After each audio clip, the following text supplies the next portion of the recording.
मुझे अपनी आत्मा के लिए तपना है। मेरे प्रभु महावीर कभी नहीं कहते कि तुम मेरे भक्त बनो, तुम मुझसे प्रेम करो। मेरे प्रभु तो ये कहते हैं कि तुम अपने आत्मा से प्रेम करो, तुम अपने आत्मा के भक्त बनो। कितना पुण्य का संचय किया होगा कि मुझे मनुष्य जीवन मिला, इसे भोगों में दुख दबाने की अपेक्षा मैं मुक्ति का पुरुषार्थ करना चाहती हूँ। मेरी मम्मी की रोज यही प्रार्थना थी कि मेरी बेटी दीक्षा ले। मुझे रोज रोज एक ही बात कहती कि निशा तो कुछ नहीं, गुरुकुल वास में जा, अगर तुझे अच्छा लगे तो रुकना, वरना बैक टू होम। मम्मी का रोज रोज सुनते सुनते यही लगा कि मेरी इतनी उपकारी माँ की अगर यही प्रेरणा है तो मुझे कुछ नहीं, गुरुकुल वास में जाना ही चाहिए।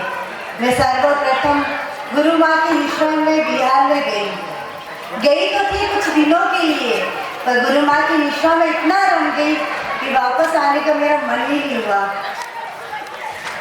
मैं इतना घूमने वाली, फिरने वाली, मॉल में जाने वाली, एक्टिवा लेकर इधर उधर डोलने वाली, कब मैं वैराग्य बनती गई, कब मेरे भीतर प्रभु की प्रतिनिधि बनती गई, कब मेरा मन श्रमण देश को प्राप्त करने के लिए लालच हुआ। मैंने परिवार से अनुमति मांगी। मेरी मम्मी की तो इच्छा थी कि मेरी बेटी किसी पुरुष की दासी की बनने की अपेक्षा वह रानी बनकर जिए, वह किसी पुरुष का हाथ थामने की अपेक्षा जो अपनी रक्षा खुद करे, तो प्रभु का हाथ सिर पर धारण करे, क्योंकि प्रभु से बढ़कर इस दुनिया में कोई भी प्रियतम नहीं होता। मुझे आज्ञा दे दी। मेरे पिता को तो बिल्कुल इच्छा नहीं थी कि मैं दीक्षा लूँ। पापा तो ये कहते थे कि निशा तू जावे, हमारा तो छाती जल, पेट जले, छाती दुखे, हमेशा उदास। जब मेरे जाने का टाइम होता था पापा कि आज निकल जाना, आज निकल जाना, आज बस नहीं है।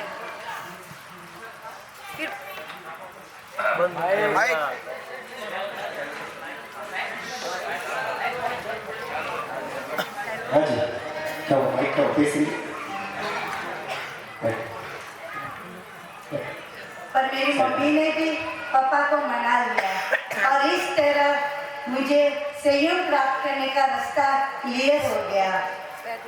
मैं अत्यंत कृतज्ञ हूँ मेरे माता पिता की, जिन्होंने अपना सपना छोड़कर मेरा सपना पूरा किया, जिन्होंने मुझे जीवन दिया, संस्कार दिए, सब कुछ दिया। मैं बहुत कृतज्ञ हूँ मेरे माता पिता की। मैं अत्यंत कृतज्ञ हूँ मेरे पूरे परिवार की, ननियाल की, ददियाल की, जिन्होंने मेरे जीवन की खुशियाँ रंगोली से भरा। मैं मेरे कजिन, भाई, भाभी, बहन, जीजू, मामा, मामी, मासी, मासू जी, बुआ, बसा, सबको बस यही बोलूँगी कि आप मुझे इतना आशीर्वाद देना कि मैं संयम जीवन खूब शुद्धि से पालूँ। मैं ना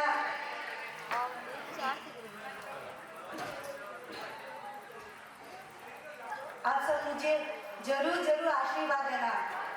कल मैं वो अनमोल रजोहरण प्राप्त करने जा रही हूँ, जिसके लिए इंद्र महाराजा भी तरसते हैं। वह अनमोल रजोहरण मुझे कल प्राप्त होने वाला है। तो आप सब मुझे खूब आशीर्वाद देना, बढ़ाना कि मेरा संयम जीवन निष्कलंक हो, निर्विघ्न हो और निष्कंटक